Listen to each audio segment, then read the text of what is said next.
So welcome everybody and welcome Francesca. So Francesca Amphitheatroff, I had to practice that, who is a multidisciplinary designer and curator and has crisscrossed the worlds of furniture and jewellery,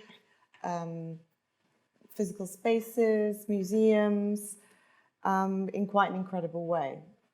And currently she is the artistic director of high and fine jewellery and watches at Louis Vuitton, and actually nipped over from Paris this evening to take part at Sarabande.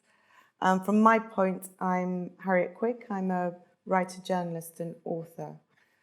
So we want to dig straight into Louis Vuitton, and I know that the collection will be revealed in January.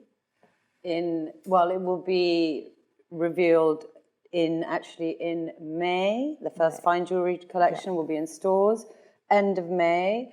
And then the first high jewellery collection will be launched in June, July. Right.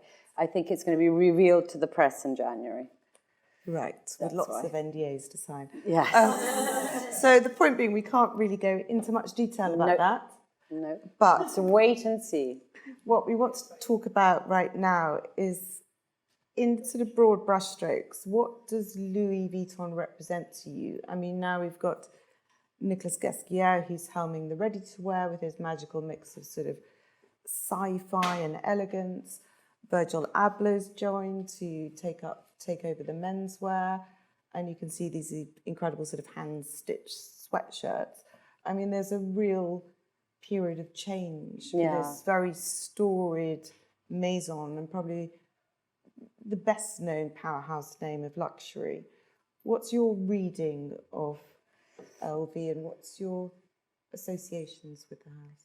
You know, what I personally love about being at LV is that it's an inclusive place. It's a place which has this sort of attitude that it moves with the times, and it's a lab of different talents, and it's a place where there are intelligent conversations happening all the time, and it's run with vision.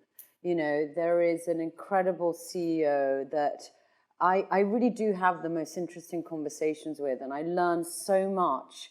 And it's a place that allows you to have, you know, the incredible resources that a French house, you know, has at its fingertips, and incredible possibilities. But at the same time, it's very much about allowing you to breathe. You know, I'm doing other projects outside of the house, which I'm encouraged to do, which is, you know, it can be surprising to be given the freedom, to be given the opportunity to bring different people to the house. You know, I see it very much as a house. I see it as a great luxury house. And I call it a house specific because I did feel that Tiffany is a brand. And I think it's a very different approach where it isn't about just the profits and the quickness of the economy of a brand, especially with a public company. So you have this enormous powerhouse, but at the same time, you're able to really have a conversation with a vision. So, you know, you talk about the visions of what you want to create, and it really starts with that. It starts with the creativity. So that's the sort of cultural weight of the house. Yeah, it's about your creative vision. And Francesca, when you've worked for many great names across the board, from Aletti to Marni to Fendi to Asprey to Wedgwood, you know, many different product categories. Yeah. And previous to Louis Vuitton as creative director of Tiffany.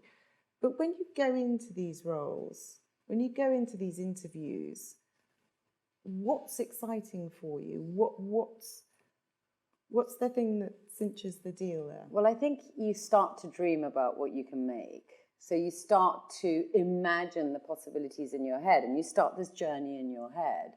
And I think I'm an enthusiast, so I start with the fact that you give me anything and I think how exciting. I never think, oh my God, this is going to be exhausting, it's so much work, how are we going to do this? The opposite. I think that having the thrill of dreaming up what it is that you want to create, having something to say, having something that you want to kind of put out there, being a creative, whether you're a painter or whether you're a writer or a jewelry designer, it's about being generous. So you need to just, just to get that vision across, I suppose. And I think at the same time is to really try to understand each house. And in a way, I've been thrown into things which I just thought, well, yeah, I can do it. Why not? Give it a go. And I have a bit of a sort of not a daredevil attitude, but I just think, how brilliant, we can do this. And so I sort of put a lot of energy, and to me, it feeds me. Work feeds me. It just keeps me going. So I think you always have to have that. And I think the passion just comes across, and the more you do it, you don't know what you're going to make. No idea. Funnily enough, the piece that I put there, I haven't really looked at. I made that at the RCA. And that is how I started talking to Alberto Alessi. He saw that bracelet and we ended up making a fruit bowl. Who would have known? Which is still in the collection. Which is still being made today. Yeah. And it's a Louis Vuitton flower. Who knew? It's so funny. You just don't know where things are going to go. And I think as long as you stay open and as long as you're always going to make something, the road is endless. And that's the fun of it.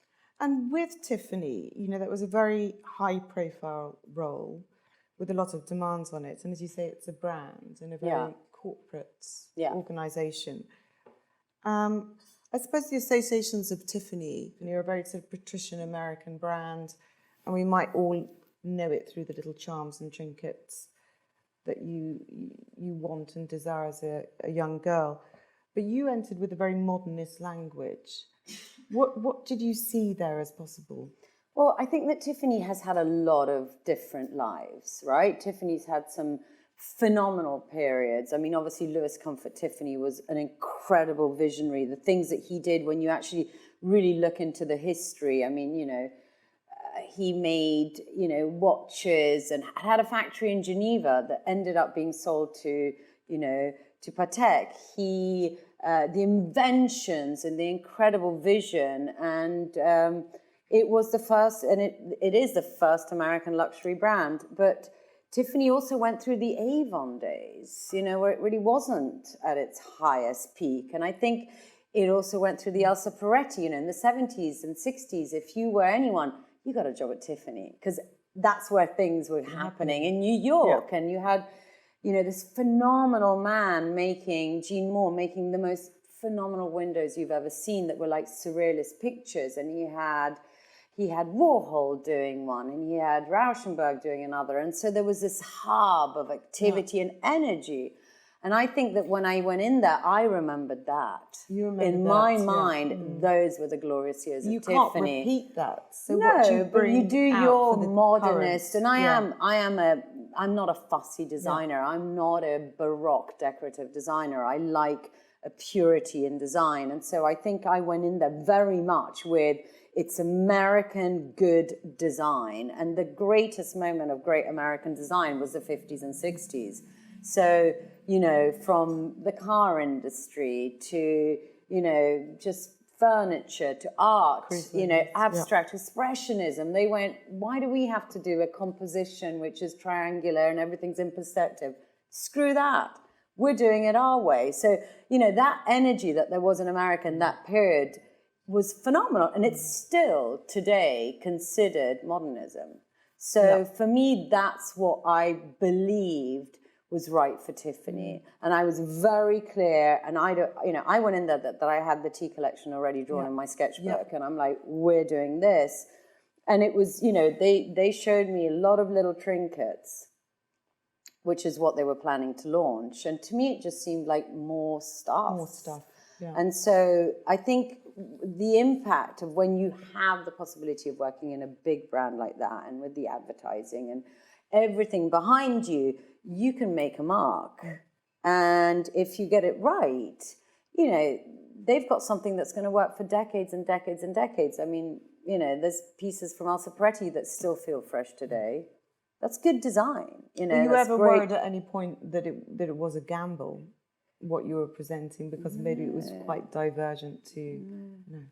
I don't know. If I think something's good, I have confidence in it. Yeah. And I think with jewelry, you know, jewelry is something that lasts for decades and decades. It's got to be very well designed. It's got to have great proportions. It's got to be wearable. It's got to sit well. Yeah. It's got to do all those things for it to last the test of time. And I don't look back. I just go. And so I have, I suppose, this kind of obsession with it. And I think the tea collection just felt, I don't know, it felt like it was a magic moment, because also I went into a very large design team who had been designing the same thing for many, many years with no direction. And, you know, there hadn't been a creative director for years there. And for me, it was also a way to kind of bring a team together and to get to know them. So yes, I knew what I wanted it to be, but I also was testing everyone, and we all did it together. And it was an amazing way to kind of build a team. It stretched their capabilities, because they had been stamping jewelry for a while. So to do something that is well engineered and minimalist is hard. And what about the technical aspects that you introduced here? Because they all the hinges were really, that I love. And a mix of ceramic. And I mean, I am a bench jeweler and a silversmith, so I know how to make jewelry. So I go in there with that knowledge, and I am able to work with the factories. You know, I speak Italian. I love going in a factory. I love hanging out with people there. I love getting to kind of like see what they can make and the inventions. And you find some little guy hidden at the back of a factory who's a genius. And you build these things with them. And I think that's where the magic happens. Yeah. And Tiffany had been working with Italian factories for a while, but sort of left them. You know, they would just do things and they would buy their ideas, or, you know, they would work together on things. But they hadn't had this follow through for a while. So I love the engineering part. It's something that I really enjoy doing. And, you know, I studied metallurgy. I can do like different properties of gold, elastic gold, different colors. And so, you know, that chain, for example, that I'm wearing there is really, it has an ingenious little box. So it moves this way or that way, so it can never get tangled. If you pull it, it just becomes stronger. It can't be copied easily. It's a nightmare to make. So and these are all your drawings for your that's what we were doing. Yeah, so that's the wall that we had. And what is actually the process? Can you talk us through that process? I sketch in a sketchbook. Yeah. I still sketch in a sketchbook. And then I work with the team, and I really work with everyone. And we work like we're in an art school. Yeah. You know, we do crits, everyone puts their work on the table, everybody tells you, I hate that, I love that, that's shit, that's good, you know, whatever. It's very open and democratic. And then, you know, I will edit it down. I tend to design massively. I design huge, everything goes, like no restrictions. And then I edit quite brutally. Yeah, and you also introduced very fine bespoke jewelry as well. Which I'd never done before. You'd never done before? No. But how much do you know? You already had a knowledge of gemology, presumably. Yeah. I mean, I'm not a gemologist, right? I'm not, so I can have to say that. I mean, I have an instinct where I do tend to luckily pick the right stones, but I always have the opportunity to work. Well, I don't always. I did with Tiffany, and I do at Louis Vuitton, to work with a gemologist. I do work now with a phenomenal woman, which is very unusual. And it's actually kind of great going with her to all the gem fairs, because they see two women. It's a male world. It's a male-dominated and they're like, oh, here they come, you know. And it's actually really cool, because she knows her stuff. And it's actually so much fun.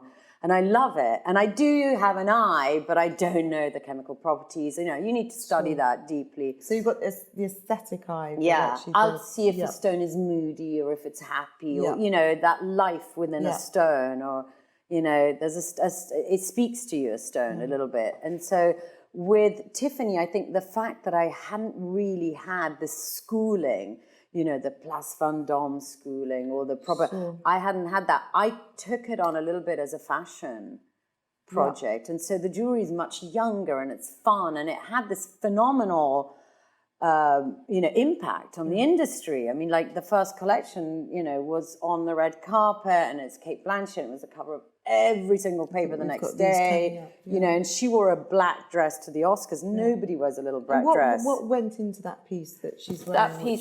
That piece was aquamarines cut, turquoise cabochons, diamonds, and it was just like sort of all kind of jumbled together, and it was all about just like where you place the stones and the balance and how it falls, and she saw that. And Kate Blanchett's quite amazing because she's really dedicated to what she wears. She spends time figuring it out with her stylist. Yeah. She, I sent her sketches. I mean, not with the first necklace. The first necklace she picked, and she said, I'm wearing a little black dress. And she wore John Galliano Margiela, which again, she's under a lot of contracts. She went all out, really. And, I'm sure people weren't that happy. But she looked amazing. And it sort of had an impact because it was an incredible, you had to have a necklace at the Oscars on a black dress. It's all about the necklace, basically. Yeah. And then after that, we worked together quite a lot, and she wants to really get involved. And she chooses her pieces, and she's very keen to know like what the inspiration and everything else. So she's also regal. Not everyone can carry jewelry, and she really can. She's quite phenomenal like that. What impact did those red carpet moments have for the brand? I mean, was it huge? I mean, is it instant? Instant. Right. It's huge. Yeah. So I mean, the next day, and there was only one necklace, so that's it. Yeah. But yeah, pretty much, it's quite big because it's the one moment where all eyes are on jewelry, really, and you start with, the kind of the award season, and it builds up to the Oscars, and then you end it with Cannes. So you've got a good 6 months of dressing people, and there's this whole thing of like, who's going to dress what? And I think a lot is, of course, a lot is contracts, but I think when you start to make jewelry that has a youthfulness, that isn't like you're wearing a reproduction, or that you're wearing, something that could be in a museum. Also, it isn't all just about the value.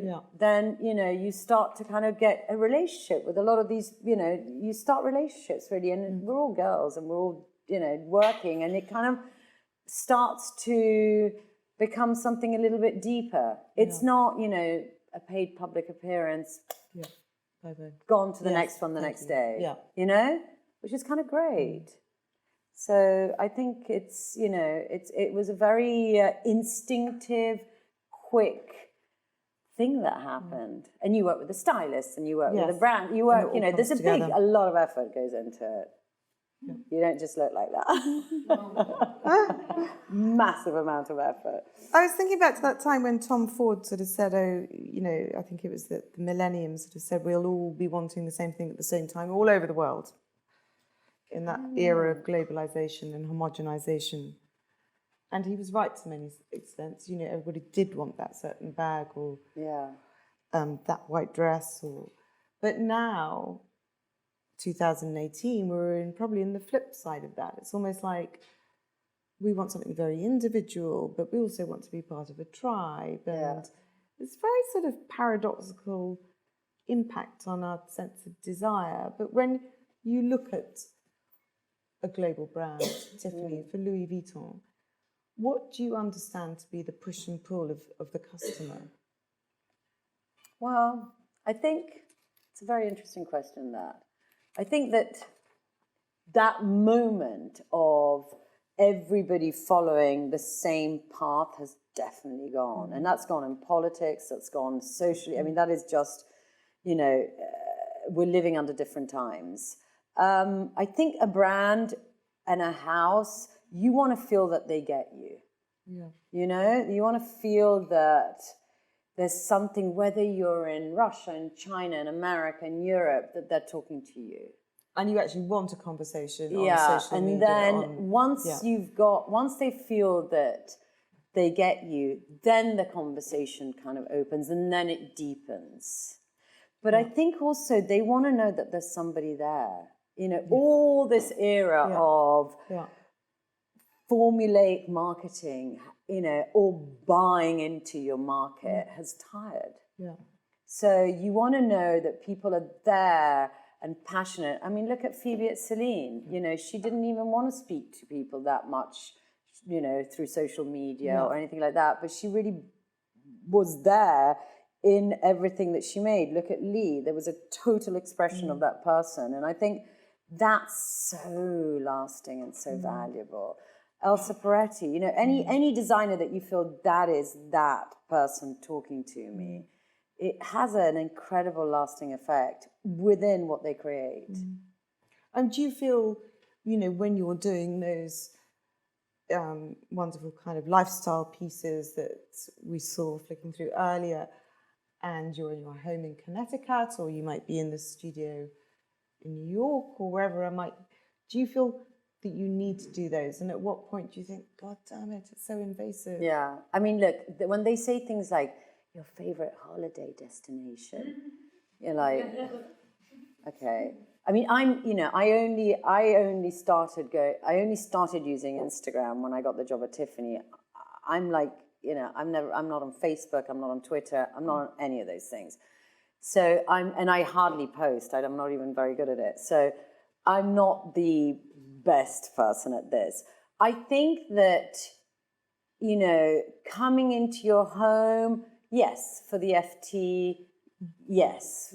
I also know the journalist really well. She's known me since I was at college. There's certain moments that you do, but I do think that I don't want to show everything about myself. I don't really want to share a lot of things. So again, I don't want to. editing. Yeah, I don't want to share my kids. I don't want to share what creams I use. Whatever. I think there's definitely a fine line, and I think that mainly like you want to talk about the work. I mean, even same at Louis Vuitton right now, same at Tiffany. Until I had a collection, I don't really want to go out there and talk about me.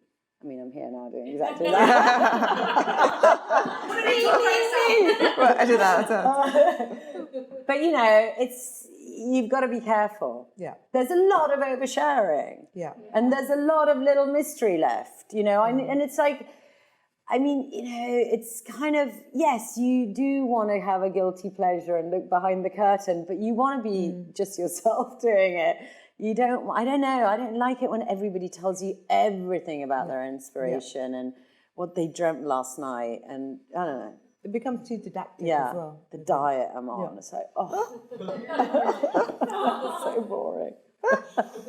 I want to talk about some of, you've covered so many areas, but also this curation work that you did with Damien Hirst, with the Chapman Brothers, with various different exhibitions. How did that come about?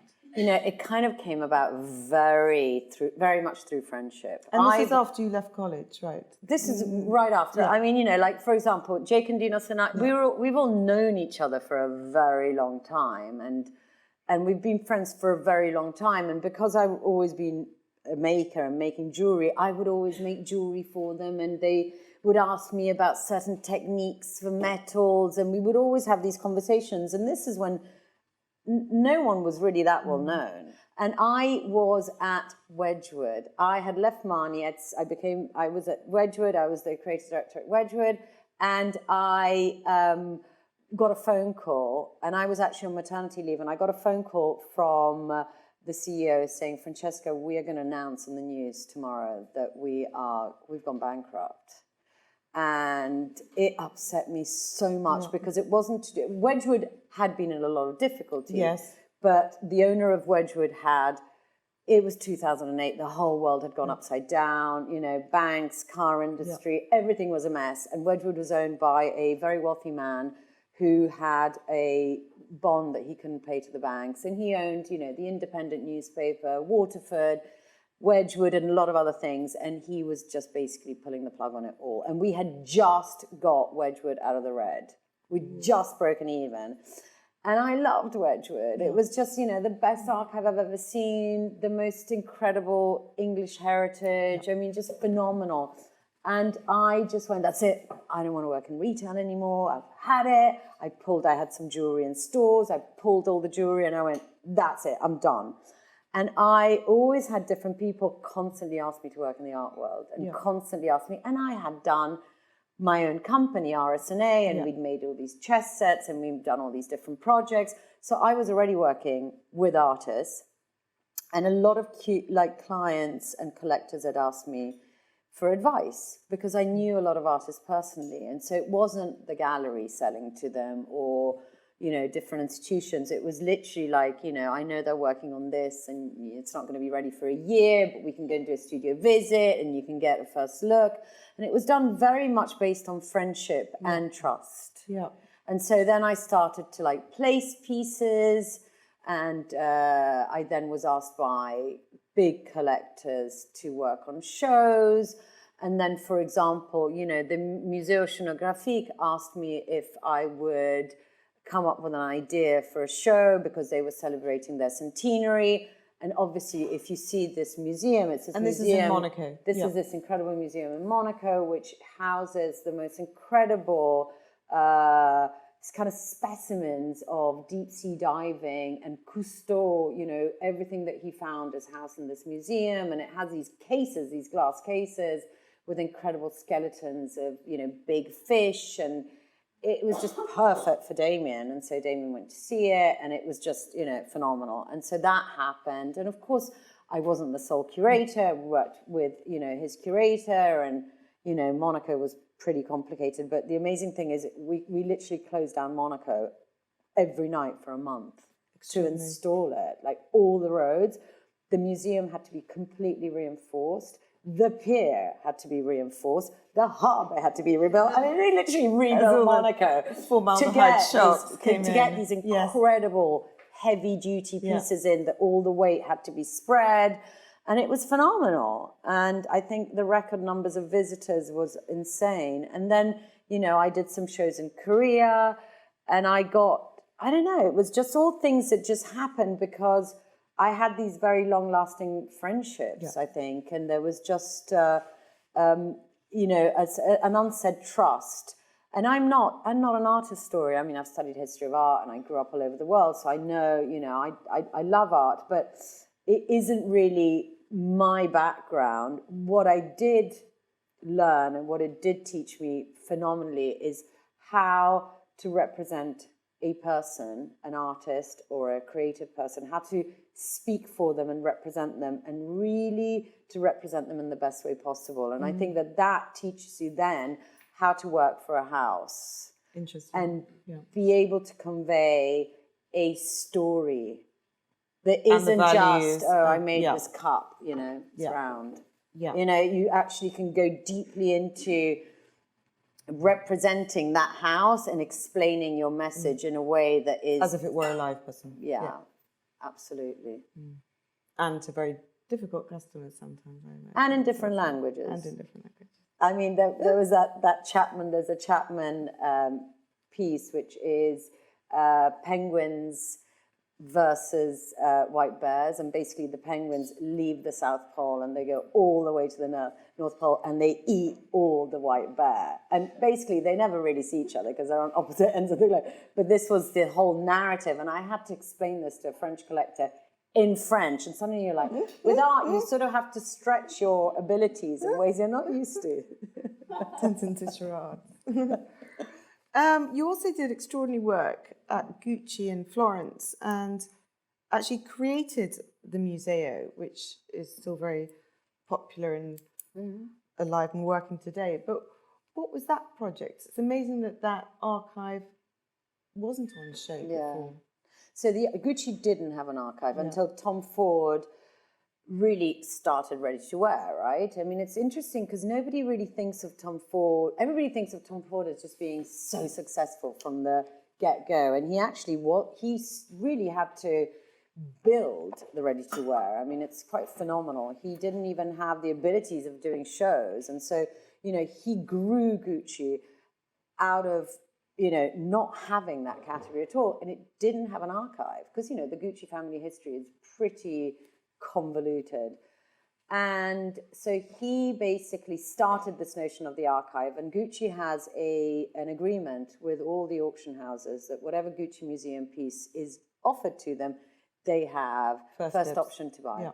And they have started to put together this archive, and they have a proper archival strategy, which is very well run, very clear, and they buy, pretty aggressively. And when I arrived at the Gucci Museo, they had this phenomenal building, which is in Piazza della Signoria, which is where the David is, where the Uffizi is, and it's where all the house of the guilds.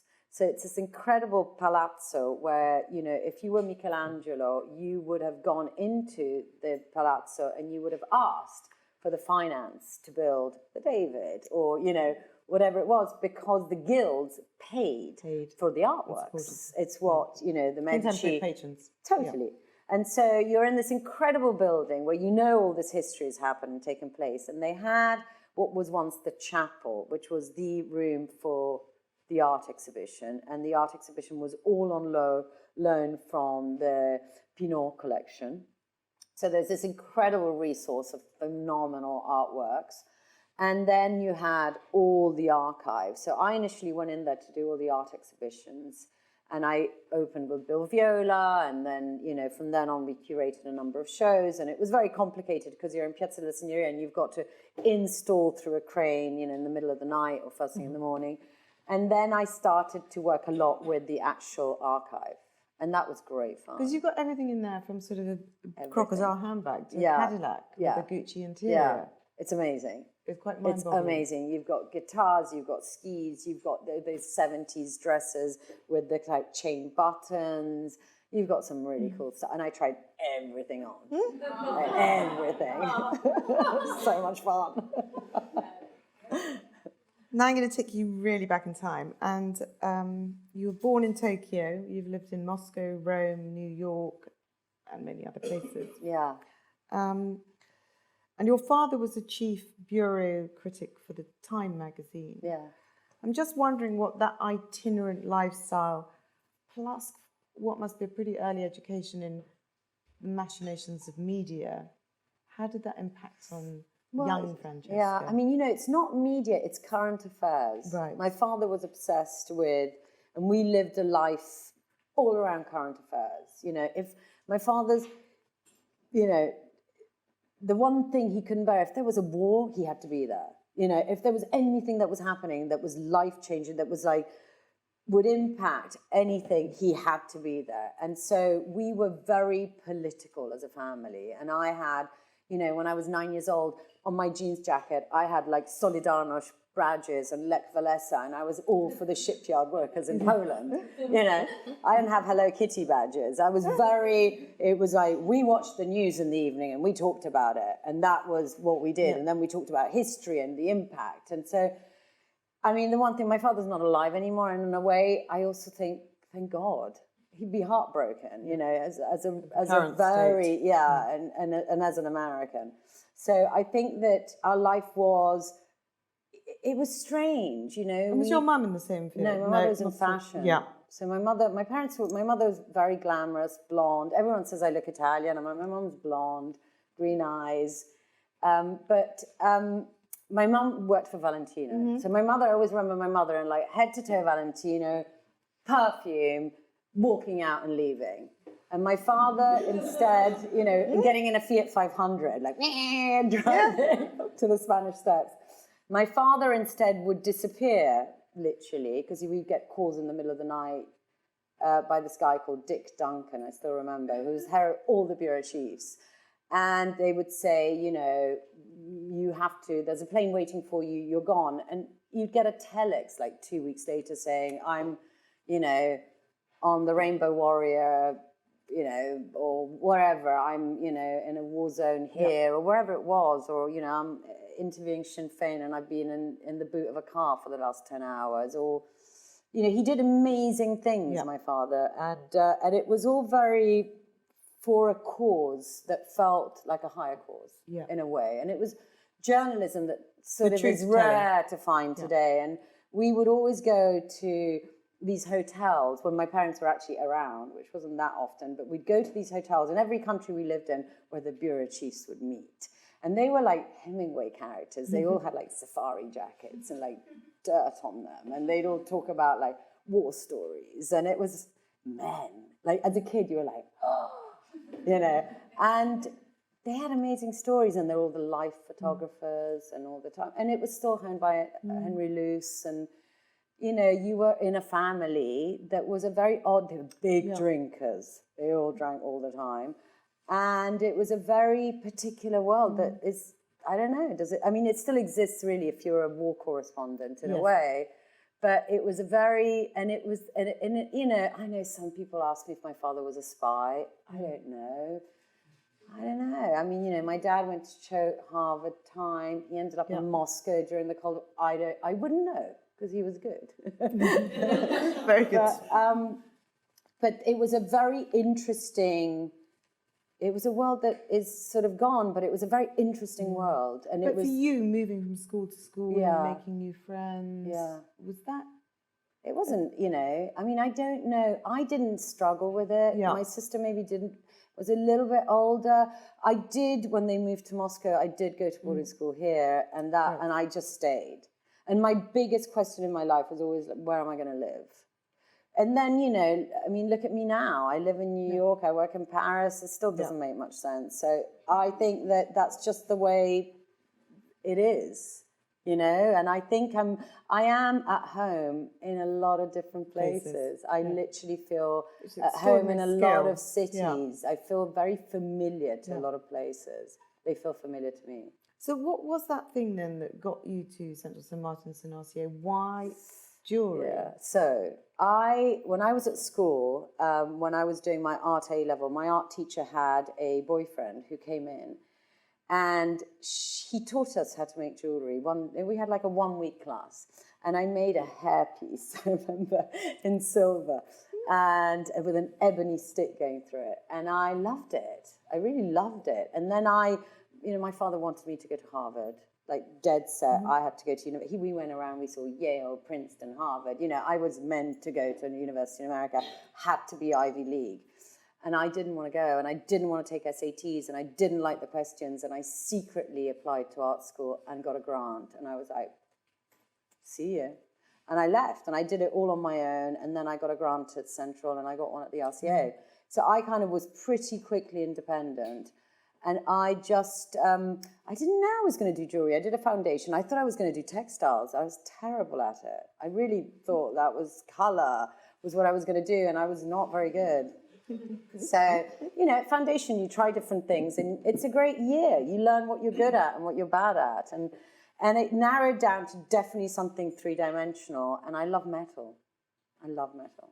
So this was one of the first pieces you made on this cabinet. At the end. That was after the RCA. I did that, and in my. Can you remember what were the other kind of pieces that you experimented with? I made well. This thing about drilling holes got out of control. I made a lot of things with holes in them, so and you I like even made blinds here. I love them. Yes.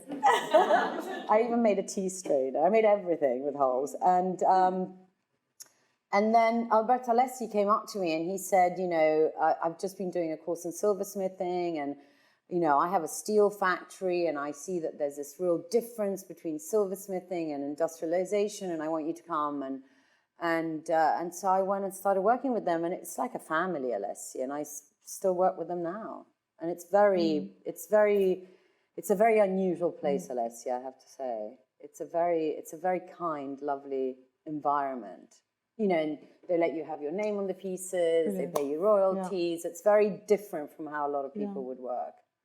Yeah. And with all this very high stimulation and constantly looking and evolving aesthetics and guiding taste, do you ever kind of really seek mediocrity? I mean, do you want to go and sit in Dunkin' Donuts with a cup of black coffee? I live in America. I see Dunkin' Donuts. Actually, they're not. They're dropping donuts. Have you heard of this? There's a new branding. It's going to be called Dunkin'. It's not donuts. It's a new. God knows how much they paid to come to that idea and that conclusion, but they're dropping donuts.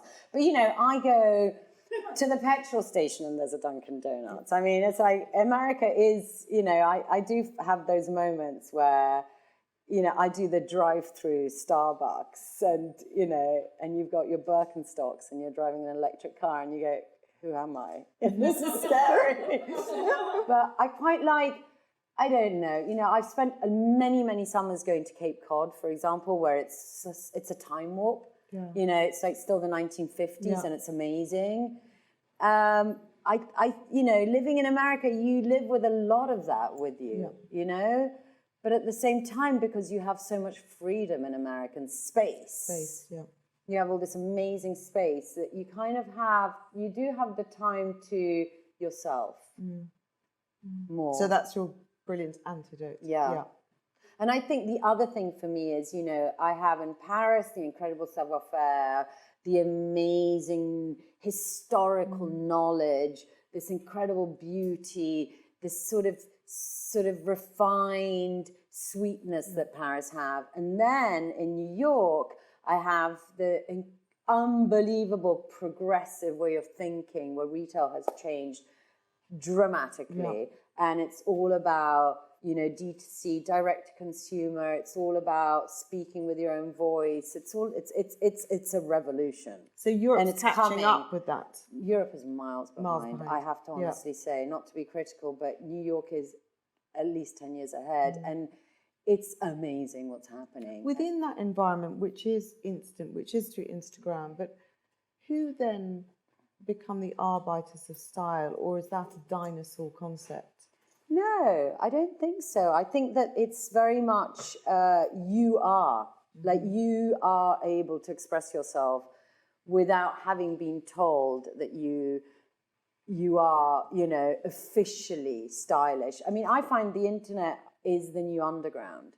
It's the new way of finding out if you're into something weird and wonderful, that there's somebody who's also into something weird and wonderful in Bangkok or in a village in Africa, or wherever it may be.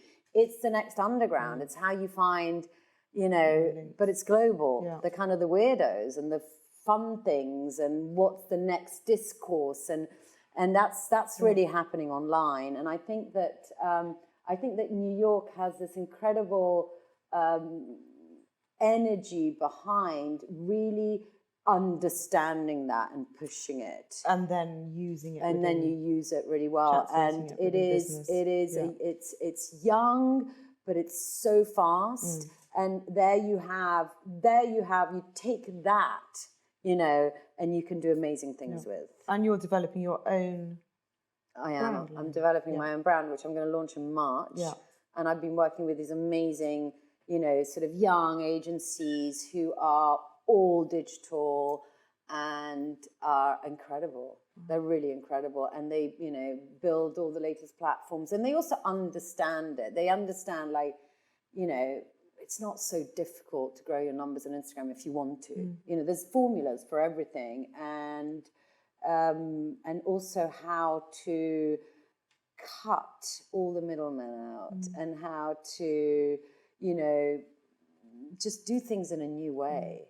And yes, it's disrupting a lot of things. And yes, there's a lot of people who are suffering from it, but the change is happening. It's just happening. And it is already, America is way ahead. And the interesting thing is, even though the technology is coming from the West Coast, the ideas and the implementation is coming from the East Coast. So Brooklyn, New York is really happening. So 2019, Francesca, is one big year for you. Yeah. Brilliant. Thank you so much. Thank you.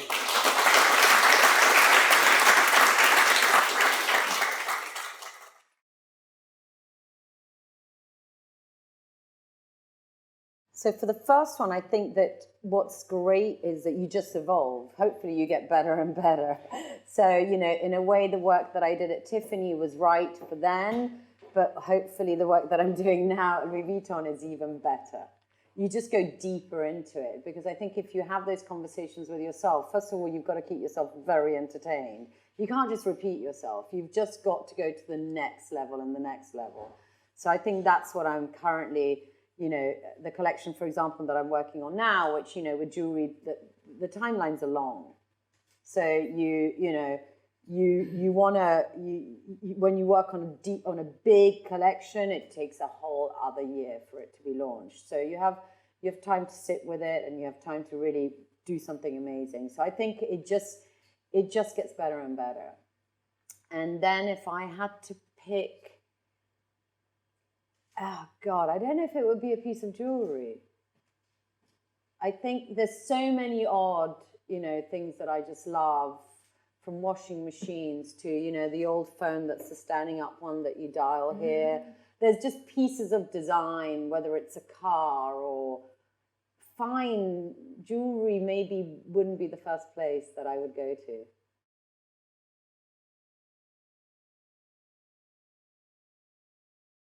So I think everything's about a conversation. Anything good that happens in life is about a conversation. I think when you go in and you say, we are doing this and I don't want to hear anything about it, it never ends up that well. So I think that you want to have very, very intelligent conversations with the people you work with.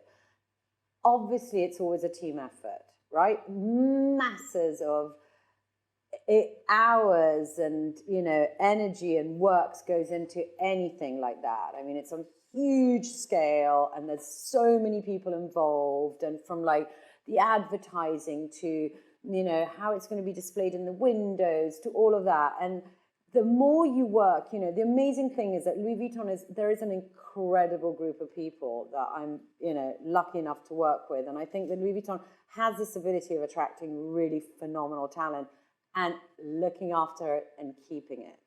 Because that's also very difficult. Some houses don't do that. They get scared, they change their mind, I don't know. But I think that keeping and looking after talent and allowing people to work together and saying, you guys go off and do it, is great. I think the vision, obviously, it has to originate from somewhere. And by, whether it is a risk in some sort of sense, but you sort of, you throw your energy into it, and you see, when you do your presentations, when you bring the heads of the markets in, or the zone presidents, or whatever it is, you're constantly presenting your work to a lot of people. And so you see the reaction, and it builds and it builds and it builds, and jewelry does take a whole year. So again, the build-up is fairly long, and then everyone's behind it, and it's quite phenomenal, and it's masses of incredible teamwork that goes into it. But I think it is about conversations. If you can reach, when you go into these houses, if you can reach decisions through conversation, you're working with the right people, for sure.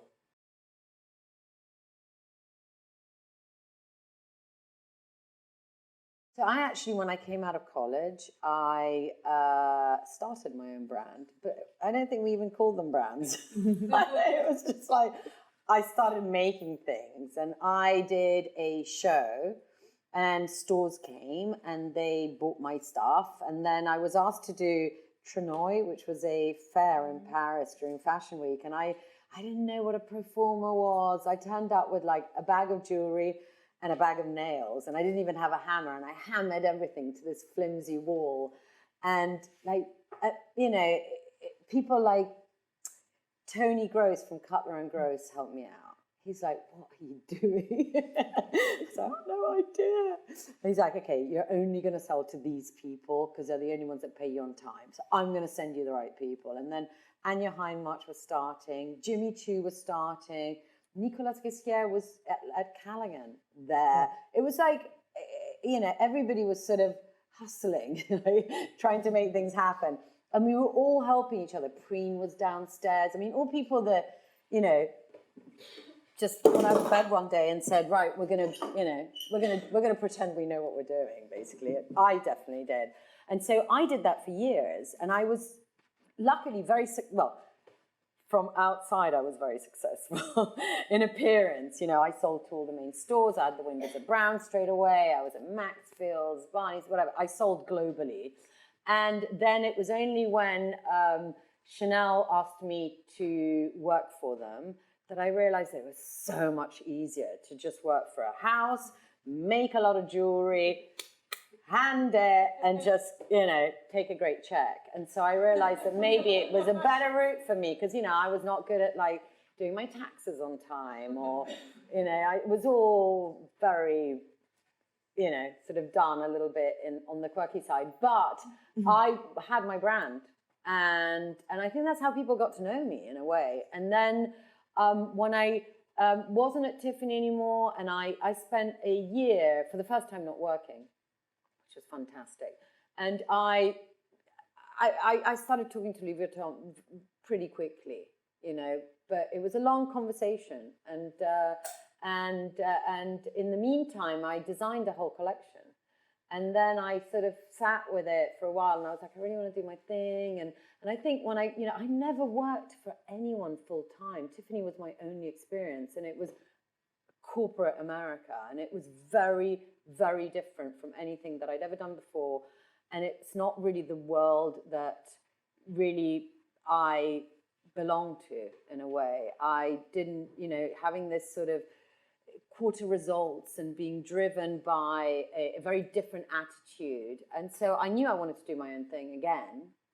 And so I kind of sat with it for a while, and it took me a while to figure out what it was going to be.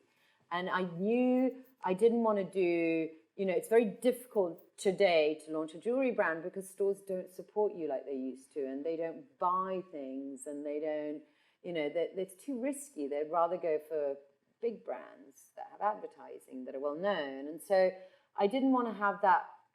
It felt tired to me. So I took a while to figure it out, and I have a Formula One. I have a formula now that I think is much more in tune with the times and much lighter. I didn't want to do anything heavy. And so I feel that, I did a lot of jewelry really from the get-go that was different, and that it looked different, and it behaved differently, and it was done very early on. And I think it's still got value today. It maybe even has more, it's more with the times now even than it was back then. And I think that because I didn't have, behind me the force of a big house and that kind of budget, people just came along and they just copied everything. I mean, from I did the eyewear for Marni. Marni didn't advertise, so it was copied by everyone. So, it's fine, it's great, it's flattering to be copied, but after a while it's tiring. So I feel like a lot of ideas that I threw out there, some of them are really more in tune with the times now, in a way, and they have great value now.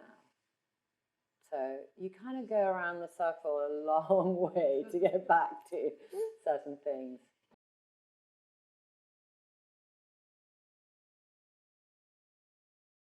So I think you have to really respect the house. You have to start with wanting to bring all the language of the house, right? I think it's important. I think if you go into a house and you say the house is going to do what I want it to do, it doesn't work. You have to adapt yourself with really the philosophy of the house, the feeling of the house, the clients, and I think also because I'm a woman, I wear jewelry, I like to know that the pieces, they're realistic for me. They're not just something that you design and it's an abstract. I'm very aware of how pieces should feel, how much they should weigh, what clothes can you wear with them.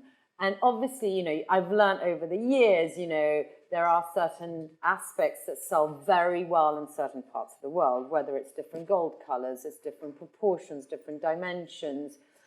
So I'm in tune with that. I know that from experience. I've also, I think growing up all over the world has actually helped me a lot, because I don't think, in Asia they're all like this, and in America they're all like that.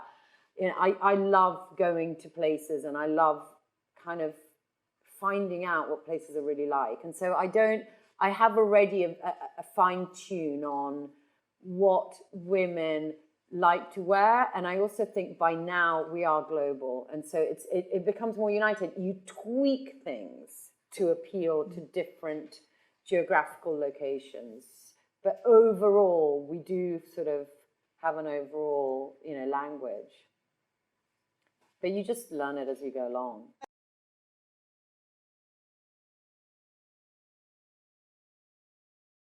So number one, you have to have a good relationship with your CEO. Number one. Because, everyone always talks about designers and they did this and they didn't get. No one ever looks at the board, at the executive board, at the CEO. And actually, if you don't have the support of the CEO, and if you don't have those conversations that I was talking about, where you are honestly sharing I mean, you know, you look at any fashion house today that really is successful, is two people join forces and they go for it.